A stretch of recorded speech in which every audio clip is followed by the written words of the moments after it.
a mere sophomore at Harvard University, there came as guest conductor to the Boston Symphony an unheard of Greek gentleman named Dimitri Mitropoulos.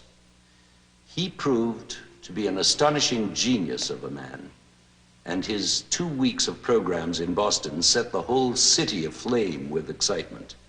For me, without any doubt, the high point of his visit was his performance with the entire string section of the Boston Symphony of Beethoven's C-sharp minor quartet, Opus 131.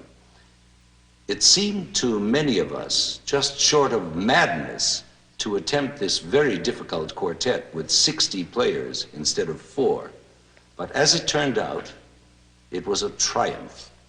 A new Beethoven work had been revealed to us, and this enormous 7-movement piece seemed exactly right for the massed body of strings.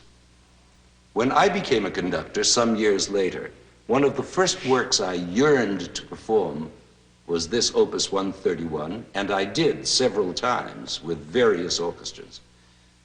There was always the same response: overwhelming jubilation in the audience and grave reservations among the critics.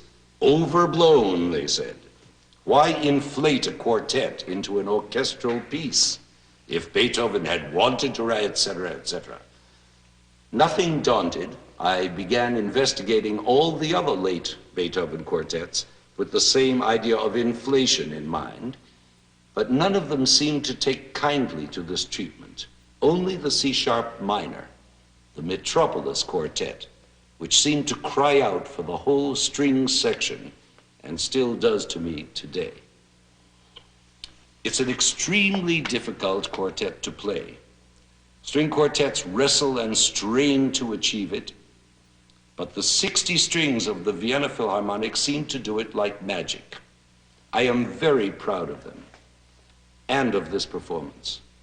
If there could be only one recording of mine permitted to exist after the Day of Judgment, this one would instantly be my choice. There is an extraordinary intimacy, power, and unity in their performance, including the double basses for which Beethoven did not write.